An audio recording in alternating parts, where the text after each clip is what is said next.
Hello everyone. I thought I would make a quick video basically detailing how me and my friend did the NC500 back in 2022. Sort of acts as a bit of a guide / story time.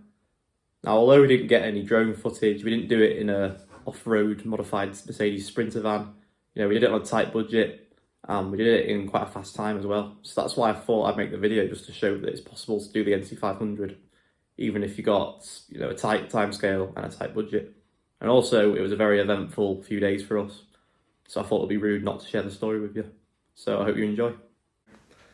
So basically, just to set the story, this is 2022. I'd just finished first year of university, and I was working at McDonald's over the summer. Me and my friend Jamie, we both booked the week off work, and we just thought, you know what, fuck it, let's do the NC500, because I'd watched Carl Throttle do it, and that was a big part of the inspiration, really. So before I went, basically, just to explain the background of this Honda that I had, I bought it because I was in the process of waiting for fuel injectors for my other car, which was my BMW 325i. Now again, it's very, very poor decisions for a 19-year-old at this point. But so yeah, this Honda was from 2005, it was a bit old, a bit rusty.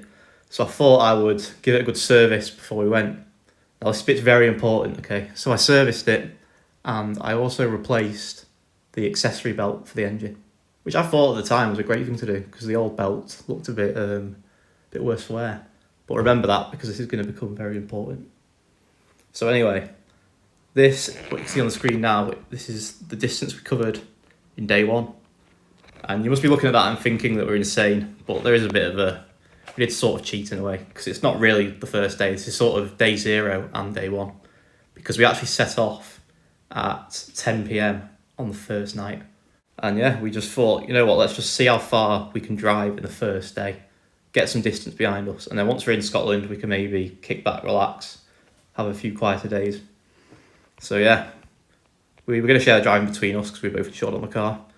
So we set off from my house, and yeah, I did the first leg, stopped at T-Bay Services, which is the greatest service station in the whole of the UK. Carried on towards Hamilton Services, Jamie at the wheel this time. Not the nicest place, but it did the job. There was a 24-hour McDonald's, so we went there. And then pushed on even further up into the Cairngorms. Now you're probably thinking now, how was I awake at this point? Because this is now my leg of the journey. It's about, God knows, about 3 in the morning, 4 in the morning. Well, at this point, since I was a uni student, I did have a bit of a smoking habit, and that was keeping me awake. And I put this as a way marker because I remember getting out of the car at either this lay-by or one nearby and just having probably one of the nicest cigarettes that I've ever had in my life, because the view was quite pretty at this point because we just entered the true wilderness.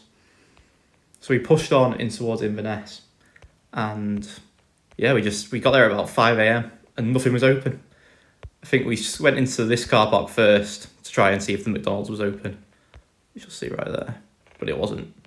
So then we went to another Tesco just down the road, which opened at 6. So yeah, we sort of just waited there till 6. I think we went on a little walk to look into the sea, but it wasn't the prettiest part of Scotland, although still a lot prettier than most of the UK. So it got to 6 o'clock, and before we went shopping, we filled the car up. Now this is going to be very important later on. But yeah, we filled the car up with petrol, bought some hot dogs and stuff from the big Tesco, and we went back to the car, and there was a pool of petrol underneath it. So we were both thinking, holy shit, this is our journey over, surely. And to make matters worse, a posh old English woman, who I'm guessing has retired there, walked over towards the car, and yeah, she told us, gosh, you boys should really call your parents, She just filled our hearts with fear.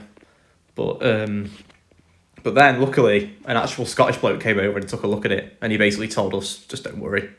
It's probably the filler neck of the car just leaking, and you'll be fine. So we chose to listen to him, because that meant we could have a better holiday than if we just turned right back. And also, when we started the car, it made a very alarming shaking sort of motion. And from this point onwards, the car would judder really violently whenever we'd set off in first gear. So I assumed this was the clutch, and I thought, well, the clutch will probably last for the whole of the NC500. But again, this is very important stuff, so remember that for later. So yeah, Jamie's at the wheel at this point. We Then we descended into the true Scottish Highlands. Now this part isn't actually the NC500. For the NC500 you're meant to carry along the A9 upwards to the top. But I propose a different route, which I'll explain later, my reasoning for this. So we pressed on towards Ullapool, and we got there at about 8 o'clock in the morning. And again, nothing was open. So we waited there for another hour, and I think we wanted to get a fish and chips, but that wasn't open until the afternoon. So we just bought a sandwich from the first shop that opened. And we told the bloke at the shop, who he was very impressed with the distance that we covered. But we weren't done yet, so we pressed on. This bit was really pretty. I mean, most of the NC500 is pretty. One of the things I always think about it is if you stop at every single viewpoint, you'll just never get anywhere. You've just got to press on. Otherwise, you'll be taking pictures for your entire length of your journey. Somewhere down here, there was a really nice castle, which is one of the main tourist attractions. I can't find it, but I will put that over the screen. Anyway, we filled up in Lochivor, carried on towards the Stour Lighthouse, and we actually missed out quite a good tourist attraction, which is the Old Man of Stour, which is somewhere at the top here. But yeah, we didn't do that because we didn't know about it. But then I returned the next year and did that, so it was all good. I always think if you do everything on the first time, you don't get to do it again. So then we pressed on even further. There was a beach that we stopped off at on the way to the lighthouse, actually, which was this beach right here. That was lovely. Pressed on up past a beautiful bridge, which I'll put on the screen somewhere around here. But again, we didn't stop there because due to the route that I planned, we would retrace our steps on the way back. So the picture could wait. We carried on up to Durness. I think this was the late afternoon at this point, so I think we stopped and we had a bit of food. And then we carried on past Loch Eriboll. I know I've butchered that pronunciation, but this was extremely beautiful, this bit. And then again we pressed on to I'd sort of scouted out this camping spot beforehand, and I was planning on camping sort of along the shores, but then we actually found this stone circle, which I think was some sort of ancient burial ground. So we camped in there, sort of slightly worried that we might get a curse put on us by the ghost of some Celtic tribe, but we didn't in the end. Instead, we just got bitten to death by midges.